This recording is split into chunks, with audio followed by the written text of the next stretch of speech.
pagi. Baik, luar biasa. Apa kabar hari ini? Kami bisa luar biasa. AKB. Lepas Profesional Politeknik. Baik, assalamualaikum warahmatullahi wabarakatuh. Waalaikumsalam warahmatullahi wabarakatuh. Kesempatan hari ini kami kelompok 1 dari kelas C akan memperkenalkan produk knowledge dari doser D31P strip 20. Sebelum itu saya akan perkenalkan saya dan anggota saya. Mulai dari saya, nama saya Bayu Pamungkas sebagai group leader. Nama saya Tegar Mulyarto sebagai mekanik 2. Nama saya Kartigo Istapna sebagai mekanik 1. Nama saya Fabian Kurniawan sebagai penyemen. Nama saya Muhammad Farhanasib sebagai part equipment. Baik, sebelum melakukan product knowledge, kita harus memakai pakaian safety terlebih dahulu. Seperti yang saya pakaikan. Yang pertama, helm safety atau safety helmet. Yang kedua, vest. Yang ketiga, personal danger tag.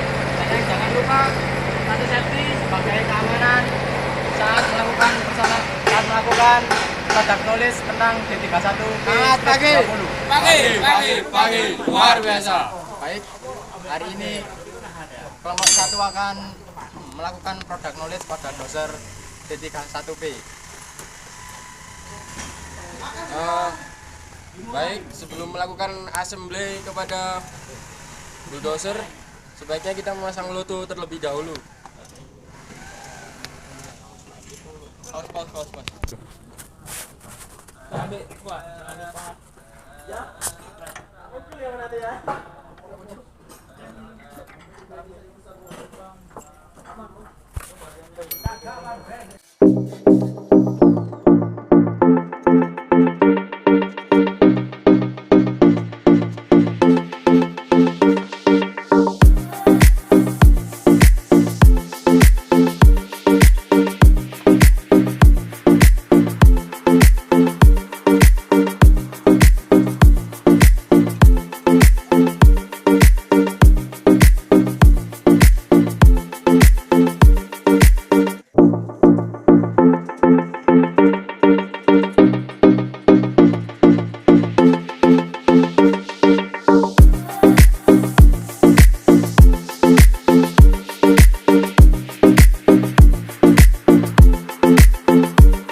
Kali ini saya akan menjelaskan tentang powertrain dari D31P.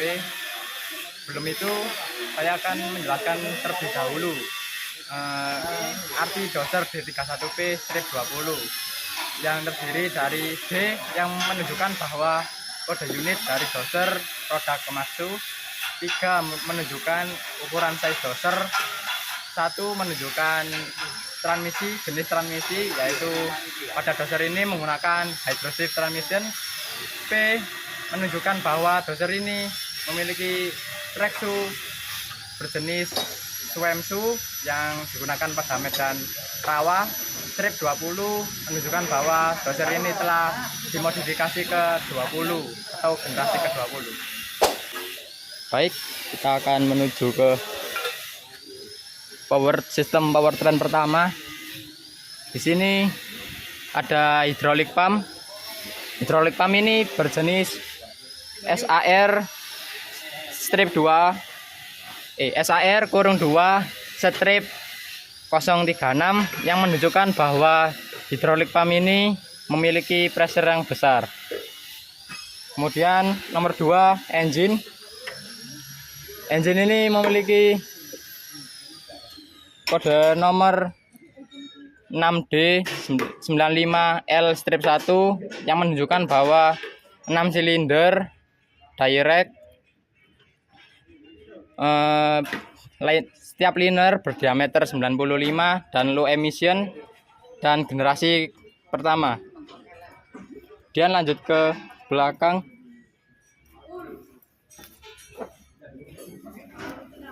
Sini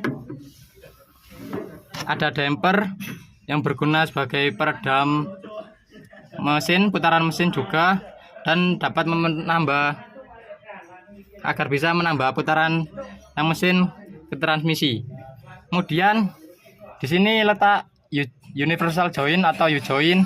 Kebetulan tidak ada, mungkin nanti saya akan tambahkan ke gambar saja. Kemudian dari universal joint di sini ada yang namanya transmission pump dan melekat sama transmisi, yang jenis transmisinya yaitu hydroshift transmission. Karena masih strip 1 jadi setengah hidro dan mekanikal. Kemudian lanjut ke lanjut untuk powertrain yang ketujuh, yaitu bevel gear. Ini merupakan dari bevel gear yang merupakan penerus dari transmisi ke bagian final drive. Tapi sebelum ke final drive, di sebelah kanan dan kiri ada yang namanya steering brake dan steering clutch. Di bagian kalau di kanan steering brake harus steering clutch, kalau di sebelah kiri steering brake, steering clutch sebelah kirinya lagi. Kemudian dilanjut ke final drive yang merupakan gabungan penerus dari bevel gear ke bagian track atau sprocket. Terus sprocketnya ini terlepas, ini dari sprocket D31P dan tempatnya itu di sini bagian baut banyak ini. Kemudian dari sprocket diteruskan ke track shoe seperti ini track link dan ini track shoe-nya. Seperti ini kondisinya. Mungkin itu saja yang dapat saya jelaskan untuk powertrain kali ini. Sekian dan terima kasih.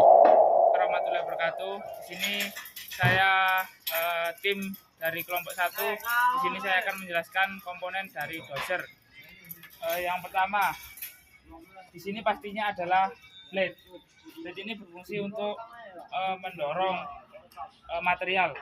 Terus di blade itu juga ada yang namanya cutting edge. Ini untuk memotong bagian tanah yang agak keras. Lanjut. Sekarang kita ke komponen pendorong dari blade. Di sini ada banyak komponen silinder. Silinder ini adalah bernama angel silinder.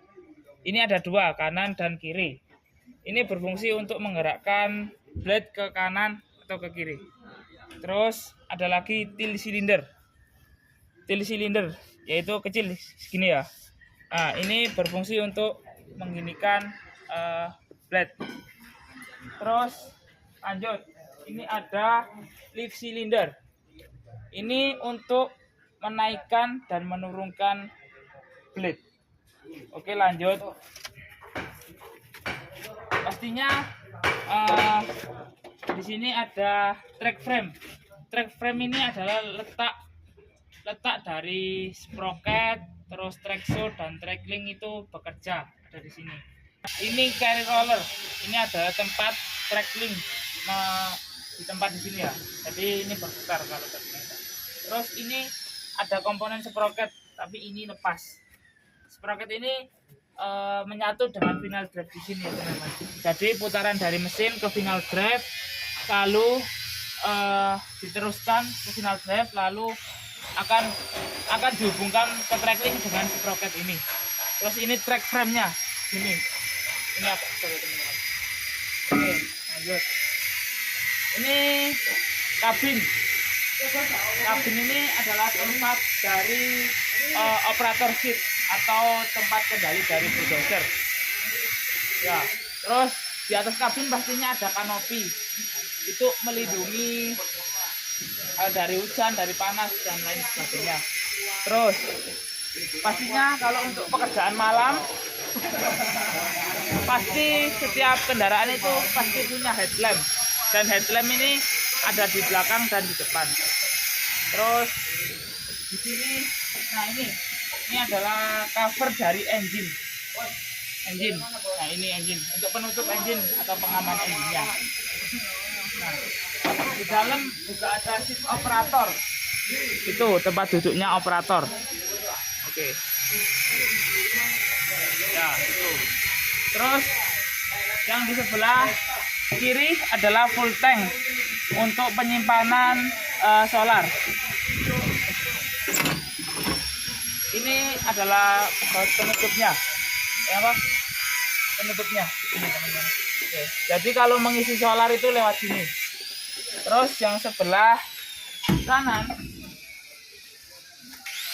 ada yang namanya tangki hidrolik pump dalam sini.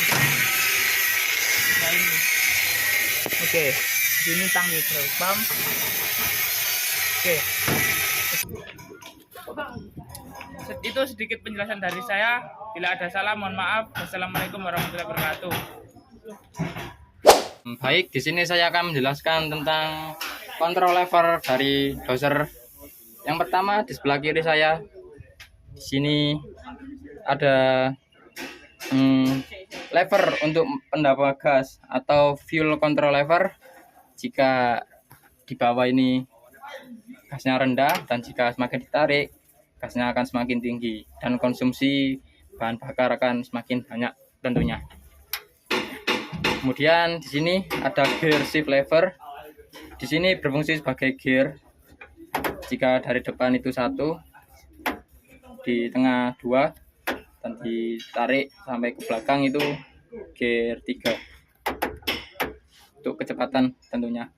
Dan kemudian di sini ada steering and directional lever. Di sini yang berfungsi sebagai penggerak antara maju, kanan kiri, ya kanan kiri saja. Kemudian ada inching pedal atau gas dari dozer ini agar dapat berjalan. Kemudian ada brake lock lever. Sini sebagai parking brake atau parking ya. Tapi di sini nggak bisa. Kemudian di sini ada brake pedal yang berfungsi sebagai pengereman pada dozer.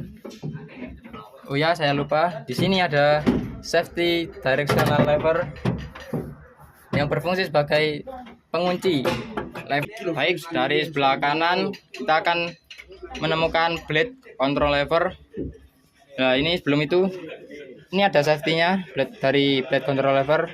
Jika dibuka akan jika safety ini ke atas, maka blade control lever bisa dioperasikan untuk mengangkat blade, dan jika ke bawah maka control lever akan terkunci, dan blade jika tuas digerak-gerakan maka tidak akan terjadi apa-apa dengan blade. Nah, untuk pengoperasiannya, jika diangkat ditarik maka blade akan naik, jika diturunkan maka blade akan turun, dan ke kanan akan angel ke kanan, dan kiri akan memutar blade angel ke kiri. Nah, ini contoh jika kita kunci maka tidak bisa digerakkan. Kemudian kita ke starting switch. Di sini ada starting switch dari D31 dan ada 4 indikator. Pertama, jika kunci dimasukkan ke dalam off kan tidak terjadi apa-apa. Hit ini untuk memanaskan mesin. Jika kita putar ke kiri menahannya maka akan sebagai pemanas mesin. Jika ke on maka horn akan menyala Kemudian lampu-lampu juga menyala. Aksesoris dari D31P ini akan menyala. Jika untuk starter engine, maka diputar ke kanan sebentar, maka engine akan starting. Kemudian sebelahnya ada headlamp atau lamp indicator, lamp switch. Jika off maka lampu akan mati. Jika satu, lampu akan nyala, mungkin agak redup, dan dua akan menyala, lebih terang lagi. Kemudian di sini ada tombol horn, tapi hilang. Horn ini untuk memberi klakson. Mungkin itu saja penjelasan dari saya. Assalamualaikum warahmatullahi wabarakatuh. Di sini saya akan menjelaskan tentang kontrol lamp dari D31P. Yang pertama, di sini ada water temperature gauge yang berfungsi sebagai pengukur atau ukuran temperatur air yang berada di mesin. Jika hijau masih normal, dan jika merah sudah air yang di dalam radiator atau yang berputar dari engine sudah panas, maka sebaiknya mesin harus berhenti sejenak. Kemudian di sebelah kanannya ada fuel gauge atau bahan bakar, pengukuran bahan bakar solar dari D31P. Jika E yang bertanda di sini yaitu emergency, dan F bertanda full. Kemudian sebelah kanannya ada service meter atau hour meter. Disinilah tempat penting bagi doser, karena di sini standar ukuran doser harus melakukan maintenance kapan dan servis kapan pada unit bekerja. Kemudian di sini ada charge lamp atau charging lamp atau CHG lamp. Di sini pengisian, jika tombol warning lamp ini menyala, maka pengisian pada baterai berjalan dengan baik. Kemudian jika starter harus mati, berarti kalau tidak mati mungkin ada gangguan pada sistem kelistrikan pada CHG lamp. Kemudian di sini ada oil pressure gauge atau oil engine pressure gauge yang menjelaskan bahwa jika menyala berarti pressure pada oli bagian mesin itu bekerja baik. Kemudian di sebelahnya di sini ada warning lamp yang bernama air cleaner clock warning lamp. Di sini berfungsi sebagai indikator untuk saringan udara atau dust indicator. Nah, di sini jika lampu menyala maka ada gangguan pada saringan udara, mungkin terkena debu atau saringan udaranya masih tersumbat. Jika mati maka normal. Kemudian di sini ada heater, tapi di sini heaternya tidak ada. Heater ini berfungsi sebagai pemanas mesin. Jika mesin terlalu dingin maka dinyalakan mungkin sekitar setengah menit untuk memanaskan mesin agar mesin dapat melakukan kompresi dengan baik. Mungkin segitu saja dari saya. Baik, di sini saya akan menjelaskan tentang fuse atau sekring. Untuk letak sekringnya itu sendiri di sini ya teman-teman. Nah, di sini itu ada dua sekring warna hijau dan kuning. Karena ada dua sekring, saya akan menjelaskan kegunaan dua sekring tersebut saja. Yang pertama adalah warna hijau. Itu 30 ampere berguna untuk engine stop motor, lampu berkedip intermen, dan sumber daya untuk inspeksi dan pemeliharaan. Dan yang kedua itu adalah warna kuning. Warna kuning ini berfungsi untuk headlamp dan lampu kerja belakang. Sebenarnya masih ada tiga lagi, tapi berhubung di unit ini tidak ada. Nah, yang itu sebenarnya ada 3 ampere warna merah, yaitu berfungsi untuk klakson, pengukur suhu air, pengukur bahan bakar, dan untuk hidrolik. Terus ada lagi meter layanan lampu peringatan. Itu ada 3 buah. Karena kegiatan produk knowledge kali ini sudah selesai, saya akan melepas foto. yang dimana bahwa pekerjaan saya telah selesai di sini.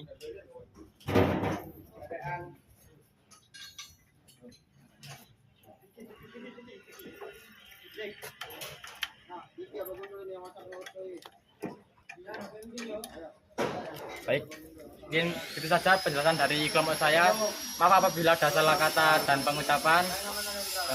Wassalamualaikum warahmatullahi wabarakatuh. Itu saja penjelasan dari kelompok pertama kelas C tentang product knowledge doser C31P strip 20. Semoga bermanfaat bagi yang menonton dan juga bermanfaat bagi kami untuk menambah ilmu pengetahuan kami. Baik, akhirul kalam. Wassalamualaikum warahmatullahi wabarakatuh. AKB Profesional Politeknik.